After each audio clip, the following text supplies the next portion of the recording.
our cozy village house. My name is Olier, and this is my lovely grandma. We live in a small village surrounded by mountains and forests. This is where I was born and raised. It's a beautiful place to live. Inside our home, we have thick wooden beams across the ceiling. At night, when the candles are lit, the whole place feels so warm and inviting. I love living here with my grandma. She takes care of me and loves me very much, and I love her. Right now, it's a rainy day outside, so we're staying inside. We don't have to work today, so we can just relax. But I'm a little bored, so I'm going to go play in the attic. I love playing up there. There are so many boxers and things that I can use for make-believe. Grandma, I'm going to go play in the attic now. Okay, honey? Just be careful. Don't go near those boxers in the corner. They're very fragile, and I don't want you to break them. All right, Grandma. I promise I'll be careful. I ran up the stairs and into the attic. The rain was drumming against the roof. I loved the sound. It made me feel like anything could happen. I looked around for something fun to play with. I found an old trunk and an armoire, but they were too big. Then I saw a small wooden box in the corner. It was covered with dust, so I sat down and started dusting it off. When it was clean, I lifted the lid. Inside, I saw a beautiful golden teapot. It had swirls all over it in strange pictures. I reached in and touched it. The moment my fingers made contact with the metal, it began to glow with a bright golden light. I quickly pulled my hand back, surprised. Then I reached in again slowly. As I held the pot, the light grew stronger. It was so warm and comforting. I closed my eyes and smiled. When I opened them again, the attic was filled with a soft, magical glow. I looked at my hands in amazement. They were glowing, too. I looked up at the teapot. It seemed to be getting brighter and brighter. Suddenly, I felt a strong pull in my chest. It was like the teapot was calling to me, beckoning me to pick it up. I hesitated for a moment, but then I took a deep breath and lifted the pot out of the box. As soon as I held the teapot in my hands, the glow filled the entire attic. I was enveloped in a warm, fuzzy feeling. It felt like the most wonderful dream. In that moment, I knew this was no ordinary teapot. It was magical. Just then, I heard footsteps on the attic stairs. I quickly tried to put the teapot back in the box, but it was too late. My grandma had arrived. Olier, what are you doing up here? I jumped, startled by her sudden appearance. I turned to face her, and she gasped when she saw the light coming from the box. Grandma, look, I found this in that box over there. Can I keep it? Please, please, please. Grandma, you know I love antiques. Where did you find that, honey? It was in that dusty old box in the corner. Do you think it's valuable? I think it might be, but I can't say for sure. It looks like it has some age to it. How old do you think it is? I don't know. Grandma, I picked it up and suddenly the whole attic was filled with this magical light. I believe this teapot holds some kind of magic, perhaps even ancient magic. Your grandpa and I used to talk about magical teapots. He believed they existed, but I never thought they were real. Could this be one of those magical teapots? I would love that. Oh, Grandma, if it's magical, will we have tea with fairies and gnomes? Maybe. Honey, maybe. If it is a magical teapot, anything is possible. But I think we should be careful. We don't know how it works or what it can do. That's right, Grandma. I don't want to break the magic. Well, then let's go downstairs. It's probably time for tea anyway. Come along, Grandma. Let's go. Hand in hand, we walked downstairs. The rain had stopped and the sun was shining in. What a perfect day for tea! I set the teapot on the table and we poured some hot water into it. As the steam rose, the gold engravings seemed to glow. I watched in fascination as my grandma took a sip. Is it magical? Grandma? Well, I certainly feel different somehow. Different how? I feel like we're connected. Olier connected. How are we connected? I feel like I can see clearer now, like everything is more vivid and alive. Oh, Olier, your eyes are glowing just like the teapot. Are you all right? Yes, Grandma. I feel amazing. Everything seems so new and exciting. I feel like I could run through the forest and climb that big mountain we see in the distance. Ooh, I wish we could go on an adventure. I haven't had an adventure since you were a baby. An adventure with a magical teapot. That sounds like fun, Grandma. Please, please, please. Grandma, can we have an adventure? I think we should be careful with this teapot. Honey, we don't really know what it can do. That's true, Grandma. I got carried away, I'm sorry. Then let's be extra careful. Let's start with a little adventure here in the village. Will that be all right, Grandma? Yes, that sounds like a wonderful idea. Let's go. We left the house and started walking through the village. The houses were old and cozy, just like ours. They had thatched roofs and wooden doors. Everywhere I looked, I saw beauty. The flowers in the window boxers were blooming. The trees were green and the sky was a brilliant blue. Look, Grandma, there's a path through those trees. Can we go that way? Sure, honey, why not? We walked down the path. Soon the trees were all around us, making a tunnel overhead. We could hear birds singing in the branches. Suddenly, I saw a clearing up ahead. I ran towards it, excited to see what was there. There was a small cottage in the middle of the clearing. It looked like it had been abandoned for a long time. The paint was peeling from the walls and the roof was caved in. But there was a small table and 2 chairs outside. I sat down in one of the chairs and waited for my grandma. She came and sat down opposite me. I poured her some tea from the magical teapot. She took a sip and closed her eyes in pleasure. This is so relaxing, Olier. Thank you. I'm glad you're enjoying yourself, Grandma. We sat in silence for a moment, just enjoying the peace and quiet. Then I heard a voice. Who's there? I jumped and spilled my tea. Who said that? I don't know. I think someone's in that house. Someone who could be living in there. It looks like it's been abandoned forever. I don't know. Let's ask. What are you talking about, Olier? I don't want to bother whoever lives there. Of course not, Grandma. I'm sorry. I just got a little excited. Let's go back home now. It's getting late and I'm tired. Okay, honey, let's go. We got up and started walking back to the village. I was quiet now. I realized I had gotten a little carried away. I was sorry about that. When we got back to the house, I poured us some tea and we talked about our day. It had been a wonderful adventure. Grandma, thank you for coming with me. You're welcome, honey. I had a lovely time. Me too. And that's how our magical adventure began.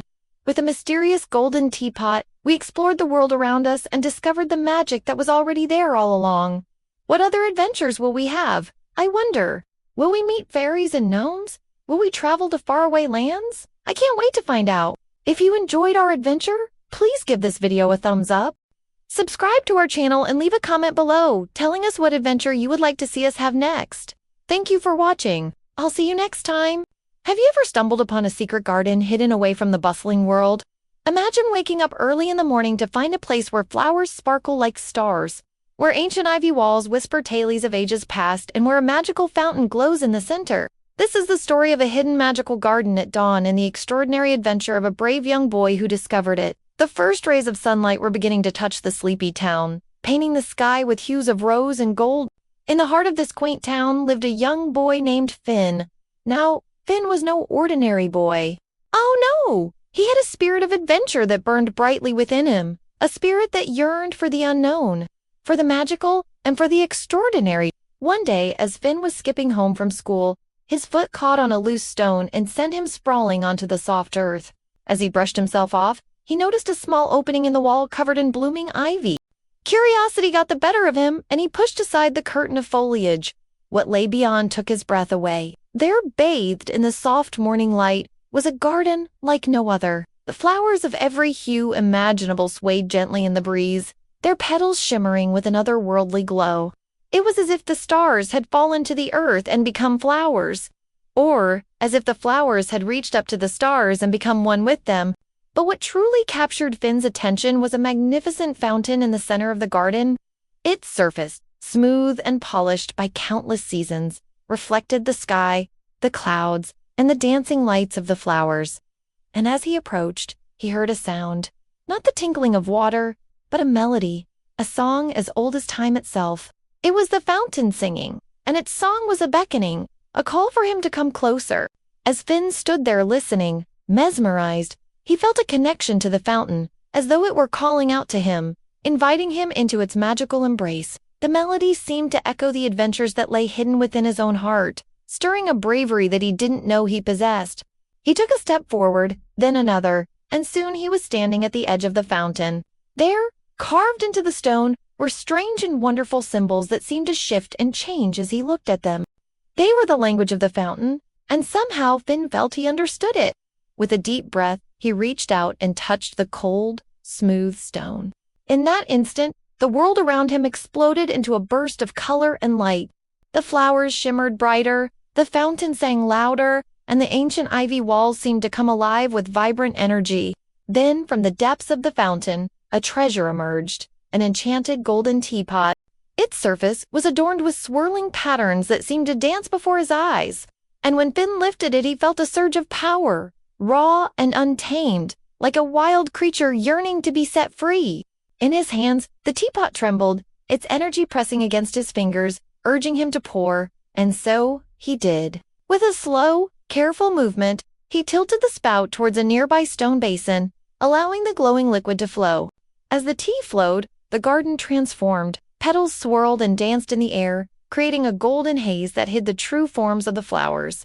The scent of 1,000 blooms filled the air, mingling with the earthy aroma of the fountain and the dew-kissed grass, and as the last drop splashed into the basin, the garden stilled. The flowers unfurled their petals once more, revealing their true beauty.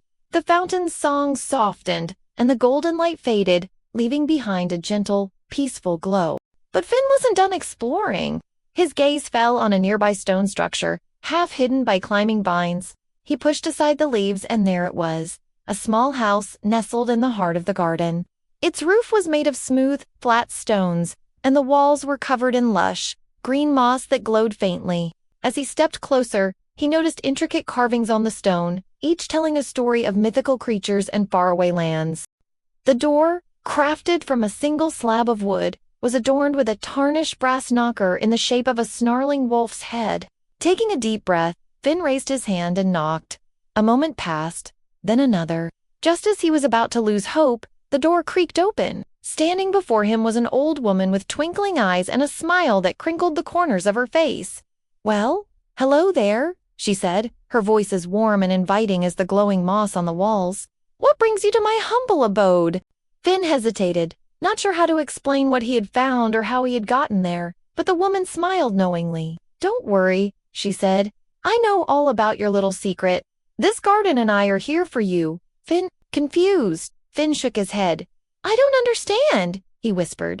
The woman stepped aside, beckoning him inside. "Come in, dear boy," she said, "and I'll tell you everything." As Finn entered the cottage, he saw a table made from the trunk of an ancient tree, its surface polished to a shine by countless hands. On it sat a single porcelain cup, waiting patiently. And as Finn watched, a stream of golden light poured through a crack in the ceiling and filled the cup to the brim. "Drink," the woman said softly. Hesitantly, Finn reached out and touched the cup. The moment his fingers made contact, memories flooded his mind, memories of laughter and adventure, of bravery and kindness. He looked up at the woman, his eyes filled with wonder. "This tea," he whispered, "it's magic." "It is," the woman replied, her eyes twinkling, "and it will help you on your journey." She watched as Finn took the cup in his hands and drank deeply. The tea was warm and sweet, like honey and sunshine, and it filled him with a sense of peace that he had never known. As the last drop touched his lips, the woman spoke again. "Now, Finn," she said, "it's time for you to go. You must take the teapot with you and use its magic wisely." Confused, Finn asked, "But why? Why am I chosen? And what magic?" The woman smiled, her eyes filled with wisdom. "You are chosen because you have a kind and adventurous heart, Finn," she said, "and the magic is yours to discover. All you need to do is believe." With a final wave, Finn found himself back in the garden, the teapot heavy in his hands. As he turned to leave, he looked back at the cottage, but it was gone, vanished as if it had never been there at all. Only the stone structure remained, a silent witness to the secrets of the garden. Disheartened but determined, Finn clutched the teapot tightly and began his journey home. As he walked, he thought about the woman's words. What magic did the teapot hold? And what adventures awaited him? He didn't have the answers, but he knew one thing. He wasn't alone. The teapot, with its glowing light and swirling patterns, was a constant companion, a reminder of the hidden magical world that lay just beyond the veil of reality. And as the sun climbed higher in the sky, casting its golden light over the town, Finn knew that his life would never be the same again. He had discovered a secret garden hidden away from the bustling world, a place where flowers sparkled like stars and where an ancient fountain sang songs of forgotten magic. He had met a mysterious old woman who had shared with him the secrets of the garden and the power of the enchanted teapot. And now he carried that magic within him, ready to face whatever adventures lay ahead. So if you ever find yourself in a town where the flowers seem to reach for the stars, remember the tale of Finn and the hidden magical garden at dawn? For who knows, You might just find a little magic of your own waiting for you.